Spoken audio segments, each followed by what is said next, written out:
可惜了，一直是吃苦儿做警察的料，为了把我往沟里带，你宁愿豁出去做 gay， 这么缜密的心思和勇气，真他妈可惜。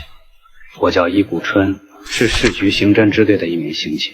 从警数十载，我见过太多生死博弈、善恶交锋，却从未像卷入这起案件这般，让我在法理与人性的夹缝中反复撕扯。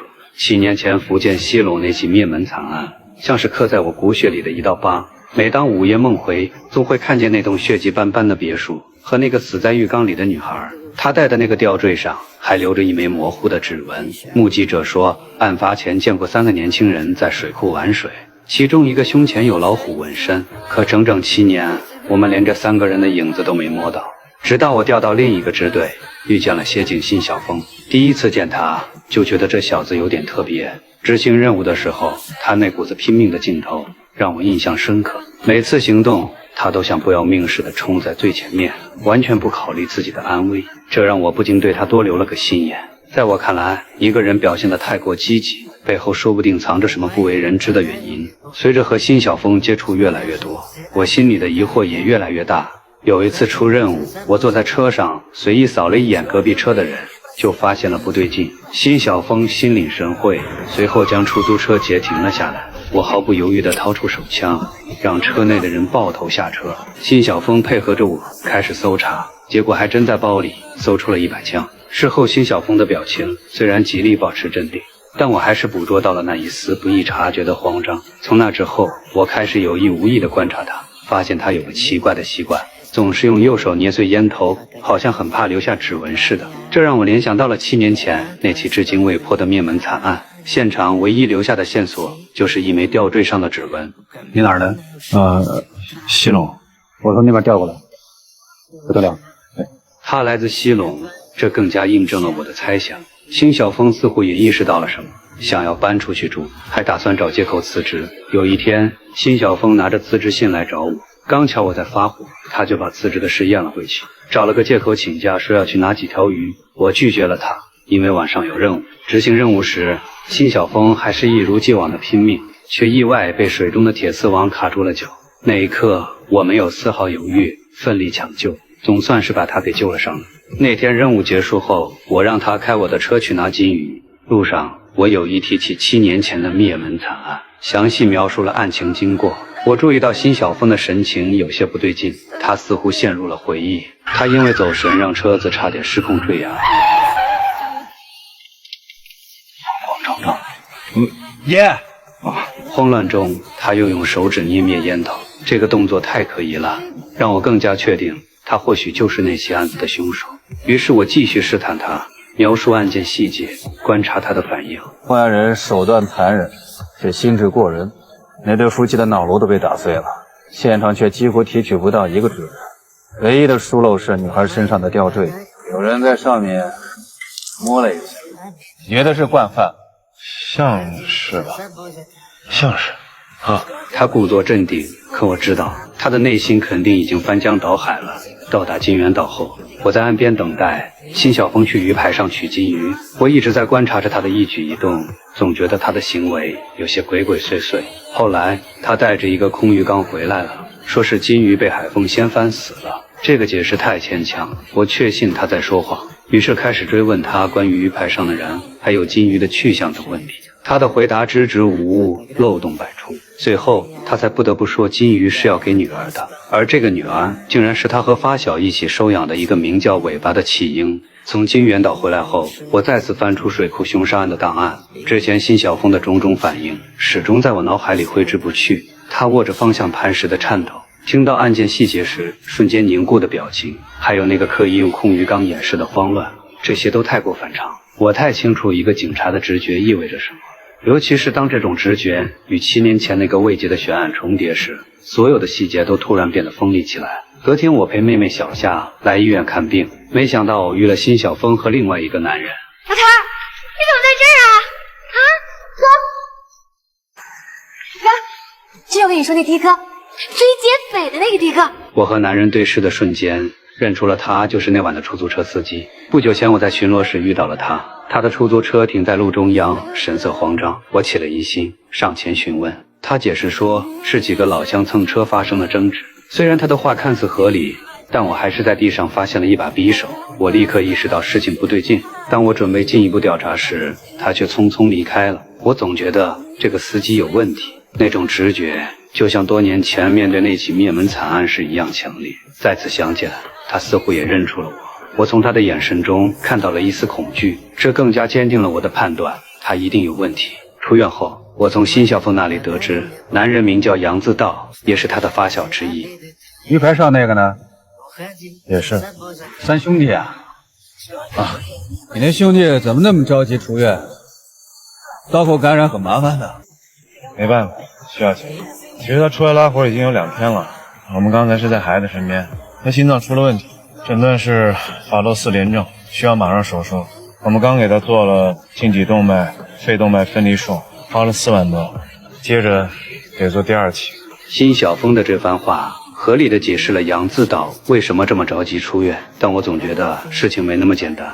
之后我和辛晓峰来到了一个跳楼现场，他在阳台上救下了一个准备自杀的设计师，那个设计师是个同性恋，事后来到所里当面向辛晓峰表达了感谢，还给他留下了自己的联系方式。当时我并未将这件事放在心上，晚上去了师傅那里询问更多当初灭门案的细节，没想到却得知了一个关键线索。有个细节你可能一直都不清楚，好像这个女孩跟别人生了个孩子。传言啊，据说对方的年龄挺大，可是一直没有找到这个人。不过我在走访的时候倒也没听说谁见过这个孩子。听到这里，我的心咯噔了一下，档案在脑子里快速翻动。3个在水库边晃悠的小青年，一个消失的孩子，辛晓峰总在回避尾巴的年龄，还有他每次提到弃婴时不自然的停顿。师傅说没人见过那孩子，可辛晓峰他们偏偏有个孩子，这巧合像根细针扎进太阳穴，一下下挑动着我的神经。除夕夜那天，我带着辛晓峰去抓赌，在赌场里我发现辛晓峰的行为有些异常，后来我发现赌资少了一部分，我心里明白很可能是辛晓峰拿了。我把他叫到办公室，没有直接质问他，而是和他谈起了人性和法律。我认为法律是人类发明过的最好的东西。你知道什么是人吗？在我眼里，人是神性和动物性的总和，就是它有你想象不到的好，更有你想象不到的恶，没有对错，这就是人。我告诉辛晓峰，法律是人性的低保，它限制着人们不能恶到没边。每个人心里都有那么点脏事儿，想想可以，但绝对不能做出来。辛晓峰沉默了一会儿，最终承认了他拿了5000元的赌。我没有斥责他，因为我知道他这么做是为了尾巴的手术费。简报已经出来了，那个数字就是正确的。合适的时候我会还回去，还给法律，这钱我出。我们一样出生入死，你的工资也就是我的1/5。我也不会跟你说下不为例，我这么做不代表你也得这么做。这种事儿只能等你理解。你去吧。然而等他走后，我却发现他在桌子的玻璃上留下了指纹。我提取了指纹，虽然上面的纹路已经被磨得差不多了，但我还是准备送到化验科鉴定一下。然而辛晓峰似乎察觉到了什么，他趁着我离开办公室返回去擦拭桌子，想要销毁指纹。可惜他还是晚了一步。我偷看到他那慌张的样子，心里更加确定他肯定有问题。之后我每天都看到那个设计师开着宝马车接辛晓峰下班，这让我觉得事有蹊跷。于是我决定跟踪他。我跟着他们来到了一家高端会所，亲眼目睹了他们的亲密行为。那场景刺得我眼眶发烫，不是恶心，是一种更复杂的情绪，有失望，有不甘，还有一丝我不愿承认的愧疚。因为如果辛晓峰是同性恋，那他就不可能是当年那起强奸杀人案的凶手。或许我那些怀疑都是错的，或许他碾灭烟头不是抹指纹，只是习惯，或许他回避尾巴的身世只是因为收养弃婴的难言之隐。为了确认这一事实，我将他叫到办公室。什么时候喜欢上这种事儿？应该是中学那那你们3个？辛晓峰的回答让我陷入了沉思。如果他们真的是同性恋，那案件的真相又是什么？那一刻我忽然觉得自己像个傻子，用7年前的血案做刀子，把好好的人剖得千疮百孔。我把这个发现告诉了妹妹，希望她能远离杨自道，但妹妹却并不相信。因为之前杨自道见义勇为替他挨了一刀，他已经爱上了杨自道，所以他决定自己去验证。结果发现杨自道有正常的生理反应，他不明白杨自道为什么不敢爱。在他的不断追问之下，杨自道解开衣服，露出胸前的纹身，让小夏回去问我。小夏回到家后，翻找了我放在家里的案件档案，他知道了真相，却选择向我隐瞒。他是给，但他留下的痕迹还是被我发现了。我察觉到了不对劲，于是便跟踪小夏，找到了辛晓峰和杨自道的出租屋。在那里，我发现了房东安装的窃听器，也听到了他们之前的谈话。他真的不是一般人，就看一眼就敢霸气他那么准。要是直接不好就辞了，留给我们的时间真的不多了。那个姓易的真像是那家人派的救援军。录音里的每一个字都像重锤砸在我早已千疮百孔的猜想上。7年前的水库，别墅里的灭门案，吊坠上的半枚指纹，所有碎片在这一刻严丝合缝地拼贴成真相。原来我之前的怀疑是对的。我想起辛晓峰救人时的不要命，想起他为尾巴凑手术费时的孤注一掷，想起他在我面前伪装的每一个瞬间，那些真实的恐惧，真实的拼命，原来都是从罪孽里开出的花。但法律不看花开得多美，只看根扎得多深。就在我准备进一步调查的时候，辛晓峰突然打来电话，说在双子大厦发现了被通缉的2个 A 级逃犯。我知道此刻必须先放下对辛晓峰他们的调查，去抓捕杀手。我们迅速展开追捕，但罪犯反抗激烈，好几个警员牺牲了。在楼顶的追逐中，我不慎滑落，辛晓峰死死抓住我。那一刻，我看着他的眼睛，从他的眼神里，我看到了挣扎，也看到了坚定。小峰，放手！他们过来了！小峰，放手！你们3个去自首吧。放手！我不是求他放开我，是求他放过自己。我看见他瞳孔猛地收缩，像是被这句话烫到了，但他却始终没有松开拉住我的手。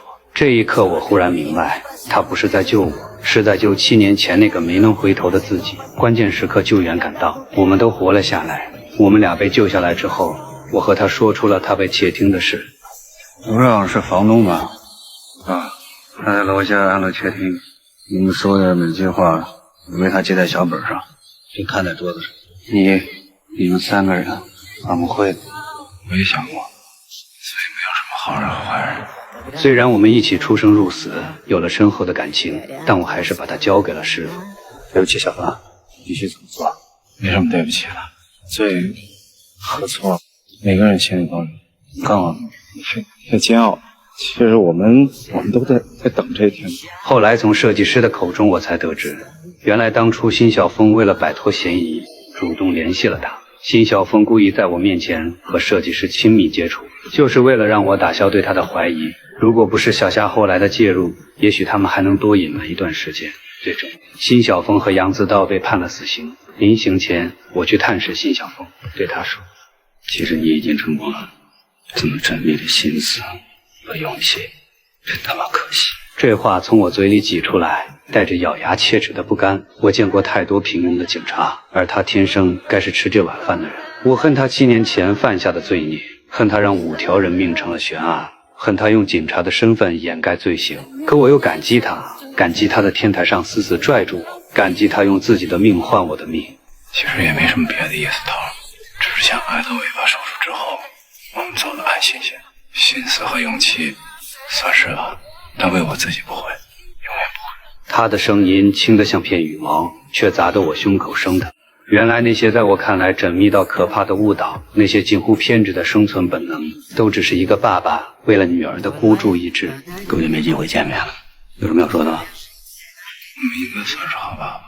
尾巴原来总是追着我们问：“你们是好爸爸吗？你们是好爸爸吗？”我们总是回避。我们现在应该可以说，我们是好爸爸。别问头，你的事烂肚子里，或许更有意义。辛晓峰被注射死刑时，我看着他的表情，他的恐惧、释怀、压抑、痛苦和煎熬，都深深地刺痛了我的心。我知道他这7年一直生活在自责和恐慌中，也许死亡对他来说真的是一种解脱。本以为辛晓峰和杨自道2人死后，一切都结束了。可命运却跟我们开了个残酷的玩笑，我们抓到了一个长期在逃的杀人犯，他竟然承认7年前的灭门案是他干的。原来辛晓峰他们不是主犯，他们只是间接害死了那个女孩。当年辛晓峰看到女孩刚洗完澡，起了色心，在侵犯女孩时，女孩心脏病发作死了。女孩的家人以为辛晓峰杀了人，慌乱中大喊大叫，真正的凶手怕招来警察，就杀了他们全家。都谁动的手？也是我。啊，其实他们都不行，他们都不敢笑啥。正好我看那个墙边上有那种木发发，我就那个干。得知这个真相后，我心中五味杂陈，是我错怪了他们，导致了他们的死亡。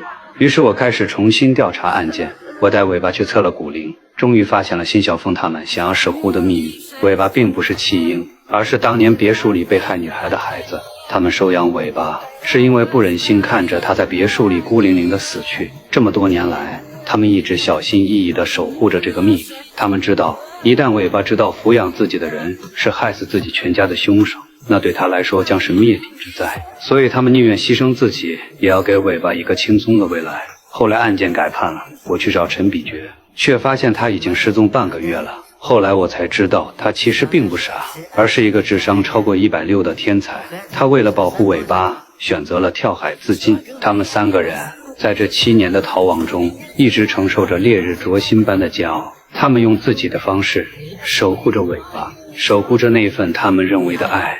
虽然最后这个案子破了，真凶伏法，可我却高兴不起来，因为我知道辛晓峰他们用死亡守住的秘密，藏着比案件更锋利的真相。人性从来不是非黑即白，有些罪孽背后是无法言说的苦衷，而有些谎言背后藏着的是难以割舍的温柔。辛晓峰他们的人生是场悲剧，却用悲剧的余温温暖了一个孩子的童年。作为警察，我必须捍卫法律的尊严，但作为一个人，我无法否认他们身上那些闪光的东西，那些让他们在深渊里依然抬头仰望光明的东西，那些让他们用一生煎熬去偿还过错的东西。或许这就是人性的悖论，它允许人犯错，却又让人在犯错后备受良心的折磨。它让罪恶与善良并存，也让光明与黑暗共生。烈日灼心，灼的不是皮肤，是良知。愿这世间少一些需要用一生来偿还的过错，多一些可以坦然面对阳光的人生。